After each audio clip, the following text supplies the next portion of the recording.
بسم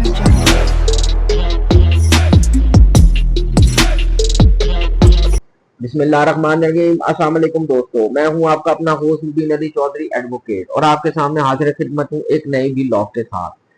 Peshawar high court نے افغانستان کی سپریم کورٹ کے ایک سابق جج، ایک خاتون سماجی کارکن اور افغان انٹیلیجنس ڈائریکٹوریٹ کے ایک رکن کی درخواستوں کی سماعت کی۔ ان کے اہل خانہ کی طرف سے درخواستیں دی گئی جن میں کہا گیا کہ ان کی ملک بدری کو روکا جائے کیونکہ ان کی جان کو خطرات لاحق ہیں۔ اس کے اوپر تفصیلی بات کریں گے، ویڈیو کو اینڈ تک ضرور دیکھیے گا۔ 10 جولائی کی ڈیڈ لائن گزر گئی۔ افغان پناہ گزین جو بھی غیر قانونی طریقے کے ساتھ مقیم ہیں ان کی واپسی کا سلسلہ جاری ہے۔ اب اس میں بڑے بڑے لوگ بھی آ رہے ہیں۔ ریسنٹلی پشاور ہائی کورٹ کی 2 رکنی بینچ نے درخواستوں کے اوپر سماعت کی۔ درخواست گزاروں کی اس میں استدعا تھی کہ افغانستان میں موجود طالبان حکومت کی جانب سے ان کو خطرات لاحق ہیں اور ان کی اہل خانہ کی زندگیوں کو خطرہ ہے اور ان کو ملک بدر جو ہے وہ نہ کیا جائے۔ عدالتی بینچ نے قرار دیا کہ درخواست گزار پاکستان میں قانونی یا مستقل حیثیت یا تسلیم شدہ پناہ گزین کا درجہ کوئی بھی دستاویزات ریکارڈ پر لانے میں ناکام رہا ہے، لہذا اب جو ہے پہلے تو یہ اپنا ریکارڈ جو ہے وہ عدالت کے سامنے پیش کرے۔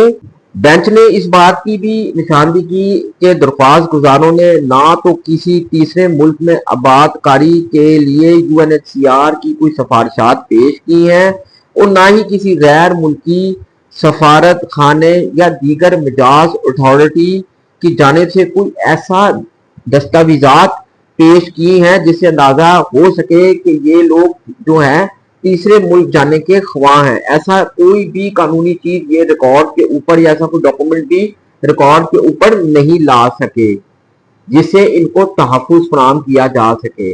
مزید یہ بھی کہنا تھا کہ افغانستان میں ان کی جان کو خطرہ ہے، ان کا کہنا ہے، انہوں نے استدعا کی ہے، لیکن اس کے بارے میں بھی کہ کوئی فوری خطرات ان کو لاحق ہے، کوئی ریکارڈ وہ بھی جو ہے عدالت کے سامنے اب تک جو ہے وہ پیش نہ کر پائے۔ درخواست گزار کسی بھی طور کے اوپر یہ ثابت نہیں کر پایا کہ یا تو یہ تیسرے کسی ملک میں ری سیٹل پروگرام کے تحت جانا چاہتا ہے یا اس کے پاس کوئی تسلیم شدہ پناہ گزین کا درجہ موجود ہے، لہذا جو ہے اس کے اوپر ان کو اجازت نہیں دی جا سکتی کہ یہ لوگ یہاں پہ قیام کر سکیں۔ ان میں خاتون سماجی کارکن بھی ہیں جنہوں نے بھی اپنی جو تھی درخواست جو ہے وہ دائر کی بھی تھی۔ ان کا بھی یہی کہنا تھا کہ وہ افغان شہری ہیں، پاکستان وہ درست ویزے کے ساتھ انٹر ہیں اور انہوں نے اپنے ویزے کو ایکسٹینڈ کرانے کے لیے آن لائن درخواست بھی دے رکھی ہے، یہ ان لوگوں کا کہنا تھا۔ بارکیف وہ بھی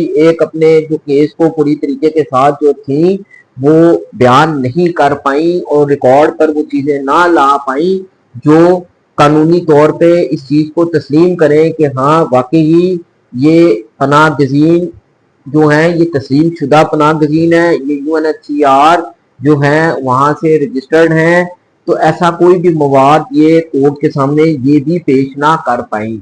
اب اس میں ایک تیسرے فریق بھی تھے جو NDS میں جاب کرتے تھے، تو ان کا بھی یہ کہنا تھا کہ میری ملازمت ایسی تھی کہ اب میں اگر پاکستان سے واپس افغانستان گیا تو میری جان کو خطرہ لاحق ہو سکتا ہے اور میرے اہل خانہ کو بھی جو ہے اس کی قیمت چکانا پڑ سکتی ہے، لہٰذا مجھے یہاں پہ رہنے کی اجازت دی جائے اور مجھے یہاں سے ملک بدر نہ کیا جائے، ورنہ میری اور میری فیملی کے لیے بڑی مشکلات وہاں پہ پیدا ہو سکتی ہیں۔ مزید اس کا یہ بھی کہنا تھا کہ اس نے سوئٹزرلینڈ کے لیے اپلائی ضرور کیا تھا 2023 کے اندر، لیکن کچھ غلطی کی بنا پہ اس کی درخواست کو مسترد کر دیا گیا، لہذا اب پاکستان ہی اس کی آخری امید ہے۔ پاکستان سے استدعا ہے کہ ہمیں یہاں سے مت نکالا جائے، ورنہ ہمارے اور ہمارے اہل خانہ کے لیے مشکلات درپیش ہو سکتی ہیں واپس اگر افغانستان چلے گئے۔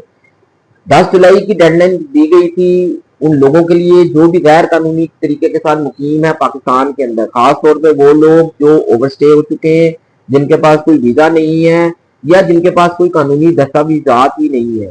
اب ان میں صرف چند ایک لوگ ہی نہیں آ رہے۔ اب اس کیس سے جو ہوا اس سے آپ یہ اندازہ لگا لیں کہ اس میں بات ہو رہی ہے افغانستان کی سپریم کورٹ کے ایک سابق جج کی، ایک صحافی جو ہے وہ سماجی کارکن بھی تھی ان کی، اور اسی طرح جو این ڈی ایس جو افغانستان کا انٹیلیجنس ڈائریکٹوریٹ کے ایک رکن کی بات ہو رہی ہے، تو یہ بھی زیر عتاب ہے، کیونکہ اب قانون سب کے لیے برابر ہے۔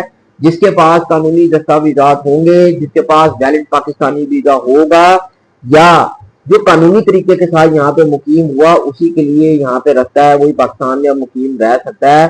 ادروائز اس کے علاوہ اب کسی کو اجازت نہیں ہے کہ وہ غیر قانونی طریقے کے ساتھ مقیم پاکستان کے اندر رہے۔ کریک ڈاؤن میں شدت آتی جا رہی ہے۔ بہرکیف پشاور ہائی کورٹ کا یہ فیصلہ تھا، انہوں نے ان تینوں کی درخواستوں کو مسترد کر دیا، یہ کہہ کے کہ یہ کوئی بھی قانونی دستاویزات ریکارڈ پر لانے میں ناکام رہے۔ بہرحال آگے دیکھتے ہیں کیا ہوتا ہے۔ کریک ڈاؤن میں شدت ضرور آتی جا رہی ہے۔ دوستو آپ اس حوالے سے کیا سوچتے ہیں؟ کیا واقعی یہ لوگ بڑی تعداد میں واپس جا رہے ہیں؟ کیا کریک ڈاؤن میں کوئی شدت واقعی آ رہی ہے؟ ہمیں کمنٹ سیکشن میں اپنی رائے ضرور دیجیے گا۔ نیکسٹ ویڈیو تک کے لیے مجھے اجازت دیجیے گا، اپنا خیال رکھیے گا، اللہ حافظ۔